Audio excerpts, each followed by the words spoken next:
Origin in the divine realm.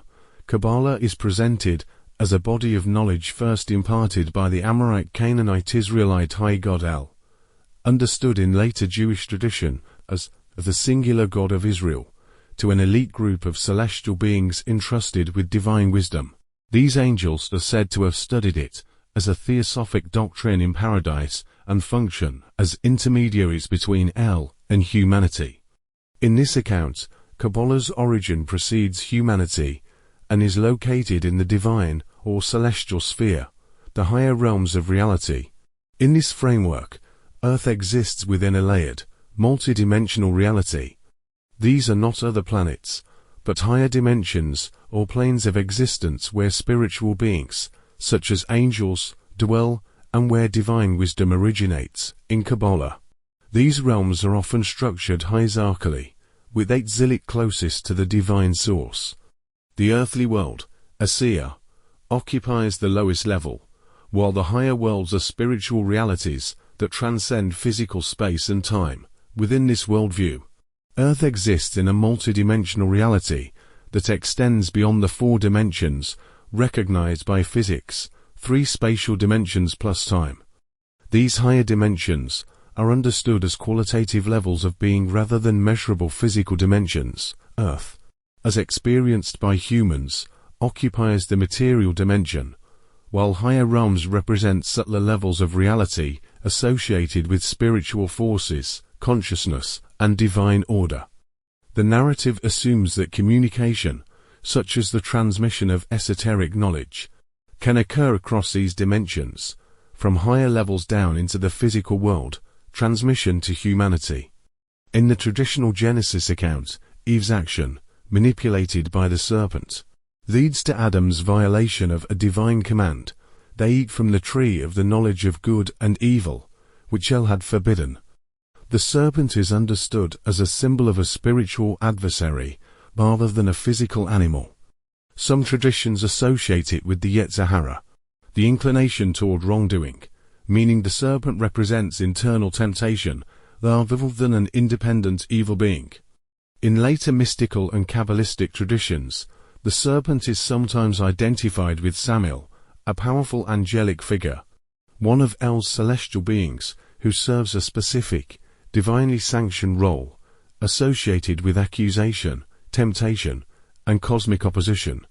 In this reading, the serpent functions as an intermediary or manifestation of a higher spiritual force operating within the Eden narrative. Depending on the interpretive layer, the serpent may be understood as a literal creature, a symbolic embodiment of temptation, or a manifestation of a hostile spiritual intelligence. In later Jewish mystical and rabbinic tradition, Samael is closely associated with what later Western Christianity calls Satan, though the identification is not exact. In Jewish sources, Samael is often portrayed as an angelic figure who fulfills adversarial or prosecutorial roles within the divine order. He can function as an accuser, tempter, or agent of testing, but he is not an independent evil power opposed to 𝗏. His role operates under divine permission. Over time, especially in mystical and folkloric traditions, Samael becomes increasingly identified with the Satan figure, the embodiment of opposition or temptation. In Kabbalistic literature, Samael is sometimes linked to the other side, Sitra Achra, and paired with figures like Lilith, reinforcing his association with demonic forces. By contrast, in later Christian theology, Satan, the devil, or Lucifer becomes a far more autonomous and morally absolute figure of evil. Jewish tradition generally maintains a functional and subordinate understanding.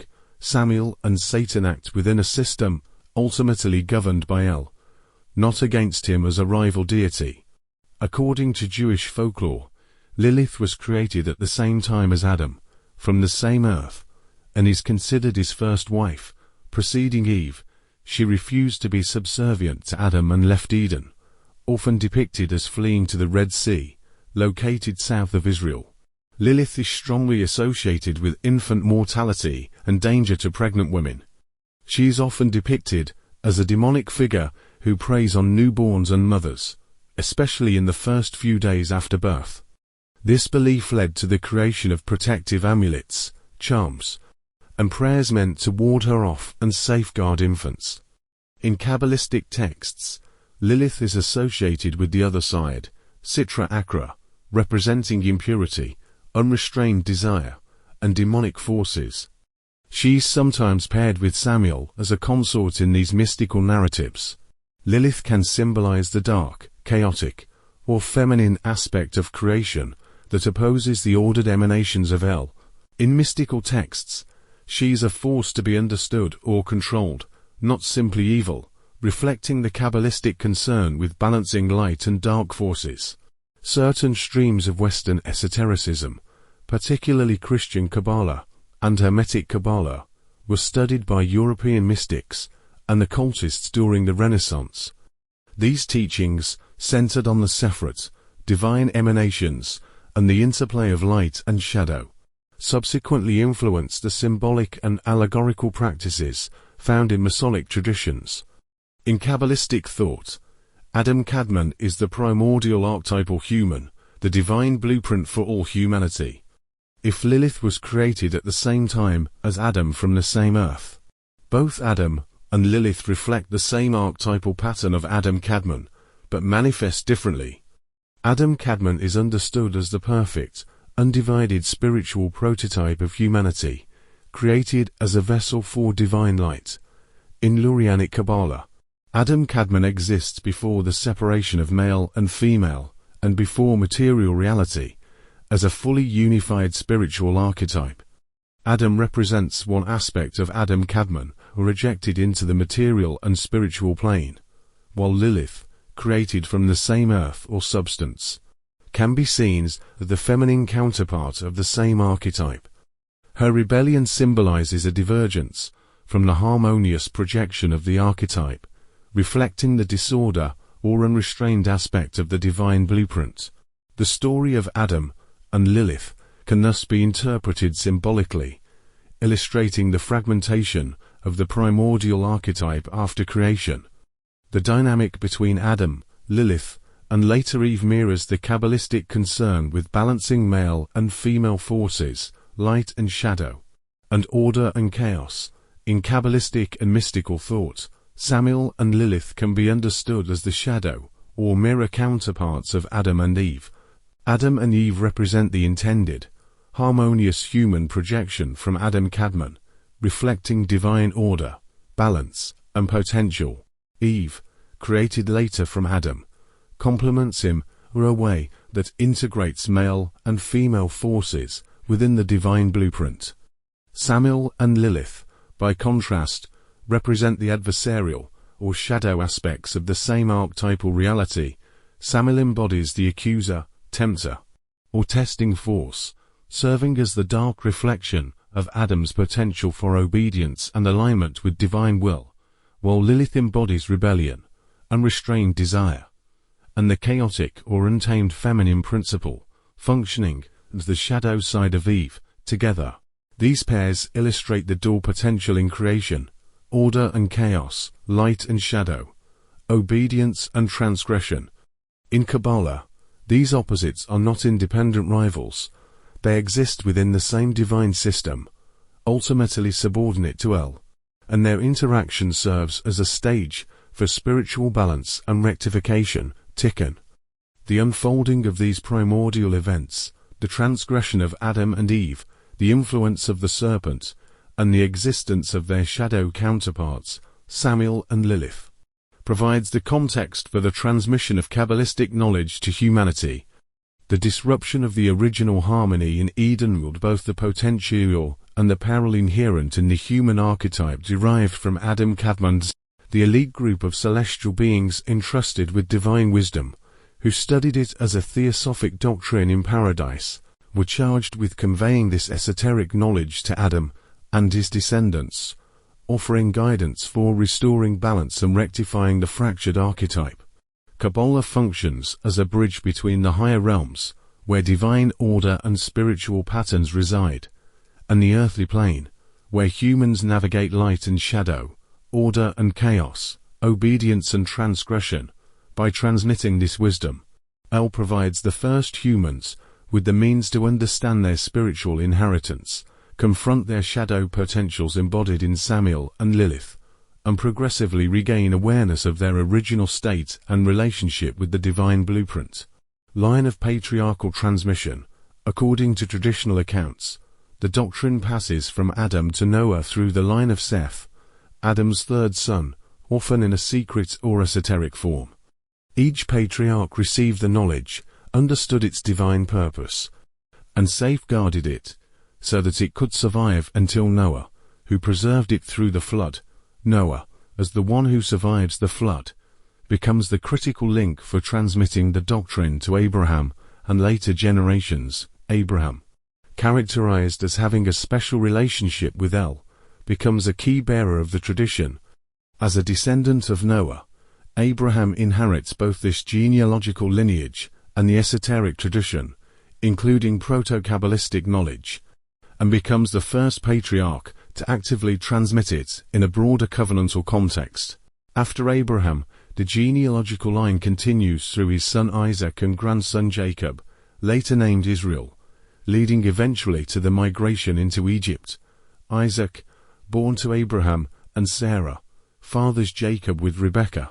Jacob has 12 sons: Reuben, Simeon, Levi, Judah, Dan, Naphtali, Gad, Asher, Issachar, Zebulun, Joseph, and Benjamin, who become the patriarchs of the 12 tribes of Israel. Due to famine, Jacob and his family moved to Egypt, where Joseph, one of his sons, has risen to prominence and invites them to settle. This migration marks the beginning of the Israelites' sojourn in Egypt, where they multiply over generations and eventually experience enslavement. The line of descent begins with Adam, followed by Seth, Enosh, Kenan, Mahalalel, Jared, Enoch, Methuselah, and Lamech, leading to Noah. From Noah, the line continues through his son Shem, then Arpachshad, Shelah, Eber, Peleg, Ru, Serug, Nah, and Terah, reaching Abraham. From Abraham, the lineage proceeds to his son Isaac, then Jacob, later named Israel, and finally to Joseph. Joseph's family and descendants become the Israelites who settle in Egypt, biblical lineage, and the descent from Ham. The Hebrew Bible explicitly identifies the Amorites as descendants of Ham. Genesis 10, the Table of Nations, lists the Amorites as the offspring of Canaan, who was the son of Ham. This classification often serves a theological purpose, placing the Amorites within a cursed lineage to justify their role as the primary enemies of the Israelites, descendants of Shem, during the conquest of the Promised Land. This classification serves a theological narrative, setting the cursed line of Ham, specifically Canaan, in opposition to the blessed line of Shem, from which the Israelites descended. Historical and linguistic context and the descent from Shem. In contrast to the biblical account, secular history and linguistics strongly link the Amorites to Shem's lineage, the Semites. The Amorites spoke an archaic northwest Semitic language, placing them in the same linguistic family as the Hebrews, Arameans, and Phoenicians, all traditionally considered Shemites. Ancient records from the 3rd dynasty of your period, around 2100 BCE, describe the Amru, the West, as pastoralist groups migrating from the Syrian desert into Mesopotamia. The genealogical overlap and blending. Historical evidence shows that Amorite and Shemite identities blurred over time. The First Dynasty of Babylon, founded by Amorites such as 𝗧𝗆𝗶𝗁 and 𝗧𝗆𝗆𝗏, demonstrates this overlap. While ethnically Amorite, their names and the names of their successors often included elements common to other Semitic groups. Some historians suggest that Amorite became more of a geographic or political label than a strictly ethnic one. For instance, the king of Mori, 𝗧𝗆𝗆𝗏𝗆, ruled both Akkadian and Amorite subjects as a single entity, while acknowledging cultural distinctions between them. By the time the biblical texts were finalized, centuries after the peak of Amorite power, the Amorites had largely disappeared or integrated with other Canaanite groups. This assimilation may have led biblical writers to classify them with the Hamitic Canaanites, despite their probable original Semitic roots, creating a complex interweaving of genealogy, culture, and history. Genetic Evidence 2020 to 2026 findings. Recent genomic studies have bypassed the 𝗍𝗶𝗁𝗃 debate by tracing the actual biological ancestry of these groups. A major study published in Cell and confirmed by subsequent research found that ancient Canaanites were a genetically homogeneous group, formed by the mixture of local Neolithic populations and eastern migrants from the Caucasus or Zagros Mountains. Modern Levantines, including Lebanese, over 90%, Palestinians, and many Jewish groups, over 50%, share a direct genetic link to these ancient Canaanites. This DNA evidence shows that the Canaanites were actually a blend of indigenous Levantine and migratory eastern populations, reflecting the complex historical reality behind the biblical Shemite and Hamite labels, Hamitic-Shemitic Canaanites.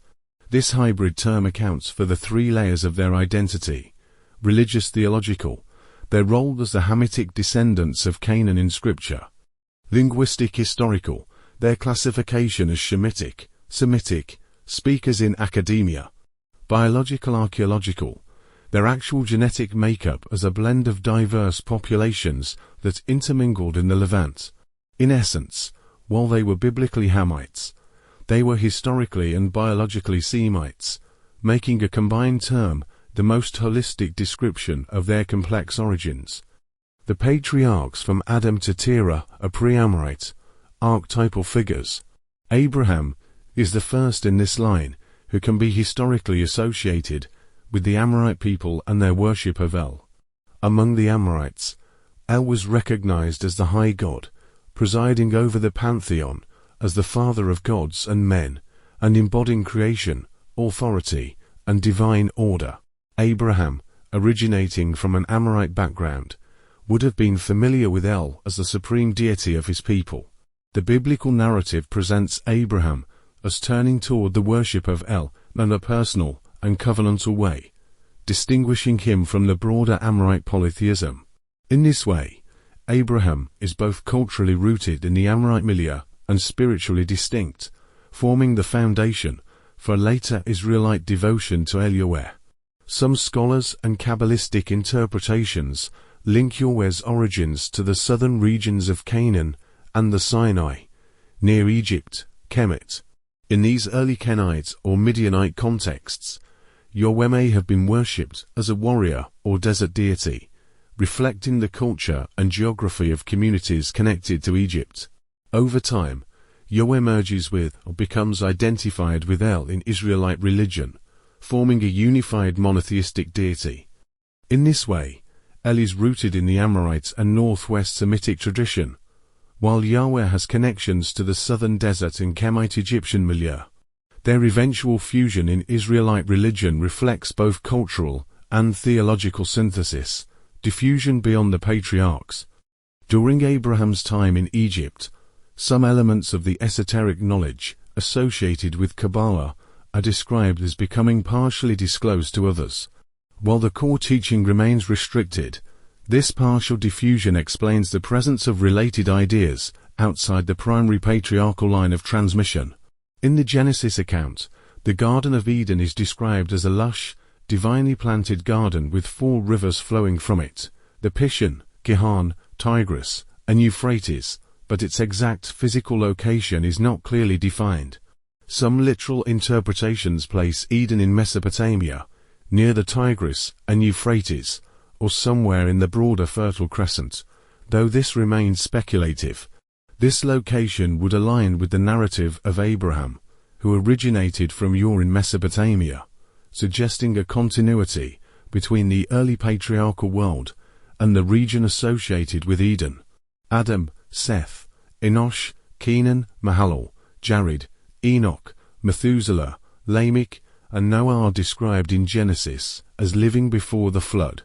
Their locations are not specified, and they are generally assumed to have lived somewhere on the earth as a whole, as the narrative presents the early world in broad terms. Some traditions suggest Mesopotamia, or a nearby region, as the cradle of humanity. Though this is speculative, Noah's son Shem, ancestor of the Semitic peoples, is associated after the flood with Mesopotamia, particularly near the Tigris and Euphrates, as his descendants repopulate the land. The post-Diluvian patriarchs Arpachshad, Shelah, Eber, Peleg, Ru, Serach, Nah, and Terah are generally linked to Mesopotamia, or the Fertile Crescent, with Genesis 11 noting that Terah, Abraham's father, lived in the major Sumerian city Ur of the Chaldeans. Abraham himself originates from Ur in southern Mesopotamia, in southern Iraq, and later moves to Haran in northern Mesopotamia, then Turkey-Syria border, before journeying toward Canaan. In short, before the flood the patriarchs' locations are unspecified, but after the flood, Shem's line and its descendants are centered in Mesopotamia, culminating in Abraham's migration from Ur to Canaan. In Kabbalistic and mystical thought, Eden is primarily a spiritual or higher dimensional realm, existing in the divine or celestial sphere, where the material and spiritual worlds intersect. The garden represents a state of perfect harmony, unity with El, and access to higher archetypal reality, rather than a specific earthly site. It can thus be understood as both a symbolic, multidimensional realm and a narrative place on earth, where the first humans experienced unbroken connection with the divine. After the fall, humanity's perception became limited to the material world, while Eden as a spiritual reality remained in the higher dimensions, accessible only in the archetypal or mystical sense.